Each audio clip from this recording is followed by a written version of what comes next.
Vamos compreender agora o conceito de direito administrativo. Pessoal, o direito administrativo basicamente é o ramo do direito que vai reger as normas relacionadas à relação entre Estado e pessoas no tocante ao exercício dessa atividade estatal. Enquanto o direito constitucional traz um rol de direitos e deveres, o direito administrativo vai praticamente colocar a Constituição viva. E essa Constituição viva, que é ela na prática, a gente pode visualizar como direito administrativo. Essa minha definição bastante informal vai te ajudar a visualizar o direito administrativo, que é colocar a Constituição viva na prática. Esse ramo vai cuidar, por exemplo, de várias situações, como contratos administrativos, restrições na propriedade individual, quando, por exemplo, o Estado faz tombamento, expropria, desapropria. E nisso a gente vê a incidência das regras de direito administrativo. Eu trouxe um conceito de um autor renomado em direito administrativo, que é o Carvalho Filho.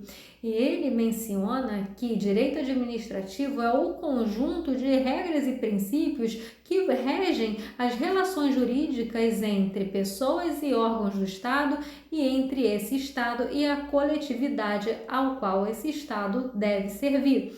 Então, esse ramo vai cuidar das atividades rotineiras da administração pública. E quais atividades rotineiras são essas? Efetuar contrato, fazer licitação, porque enquanto os particulares são livres para contratar e descontratar a qualquer momento, a administração pública não tem essa plena liberdade de contratar ou não a qualquer momento. Ela precisa fazer licitação pública, salvo algumas situações de dispensa ou inexigência de licitação. Então, o direito administrativo vai cuidar disso. O direito administrativo vai cuidar das restrições à propriedade, vai cuidar, por exemplo, das relações entre o Estado e seus funcionários públicos. E com isso vai ter os seus princípios e regras específicas que vão incidir no âmbito da administração pública. É um direito mutável, porque vai depender do Estado ao qual ele está relacionado. Se é um Estado mais burocrático ou algum Estado que dá mais liberdade às pessoas, ou seja, se é mais burocrático ou se é mais liberal, o direito administrativo vai ser moldado de acordo com essa forma de Estado, com essa forma de atuação do Estado. Quanto às fontes do direito administrativo, a gente tem os preceitos normativos, que são regras e princípios. Essas regras e princípios são fontes primárias do direito administrativo.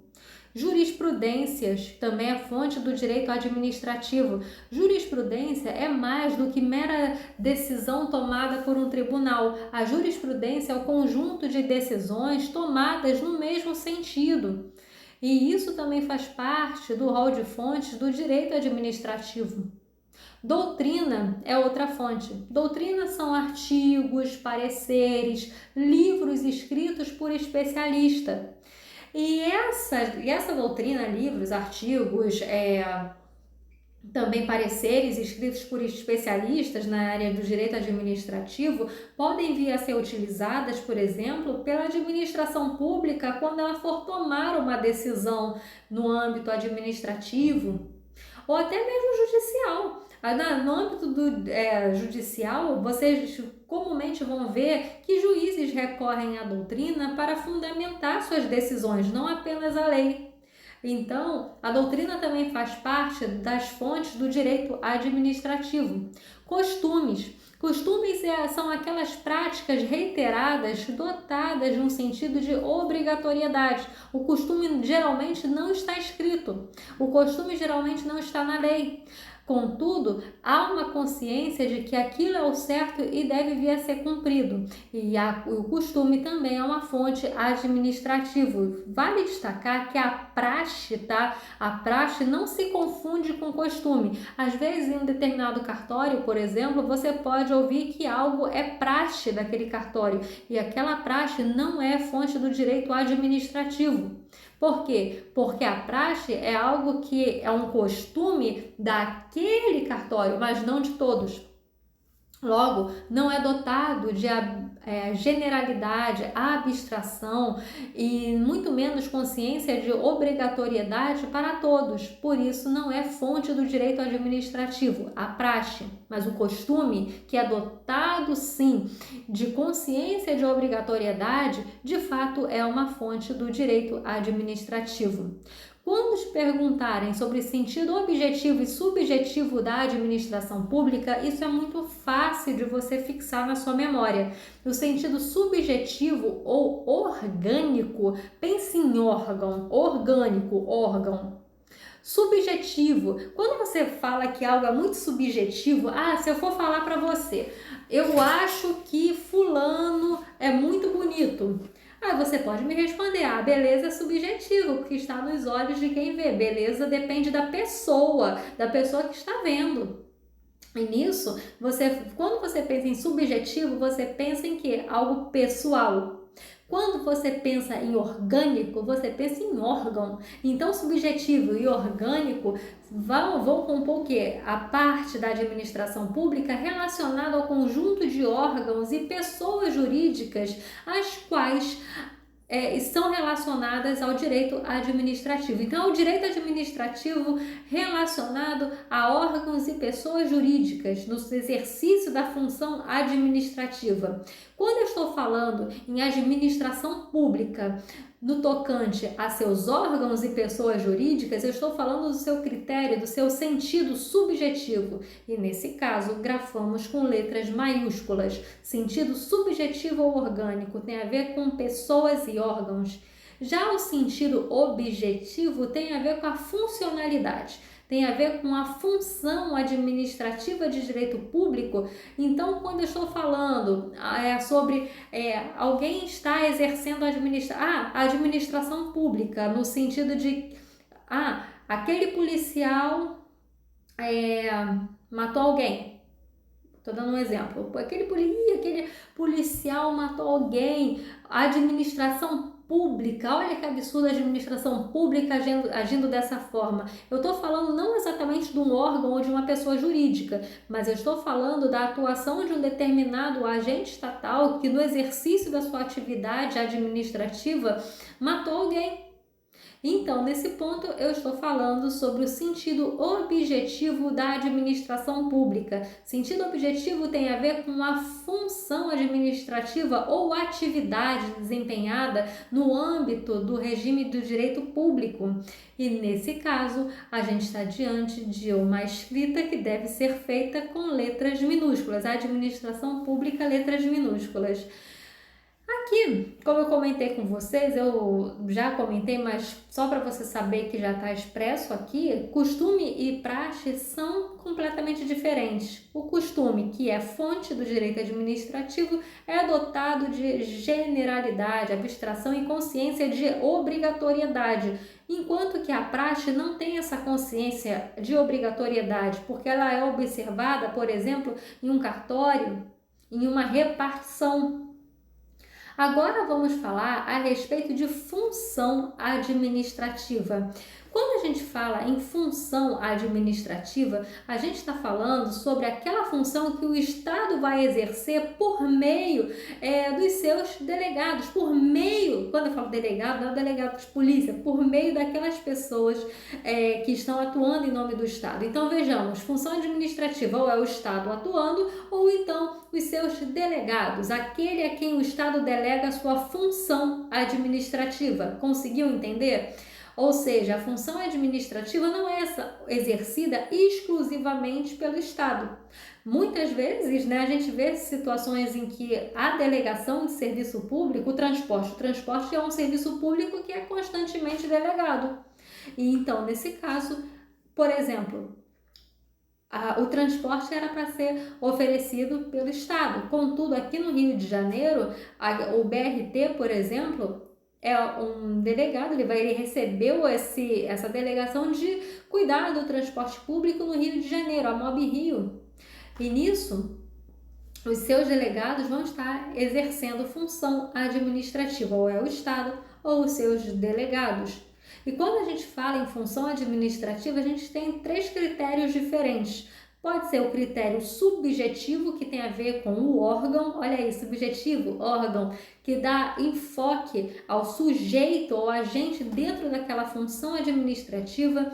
Também, quando falamos em função administrativa, a gente tem o critério material, que vai exaltar não exatamente o órgão, mas sim o conteúdo daquela atividade que está sendo exercida, independentemente do poder que vai exercer. Quer um exemplo?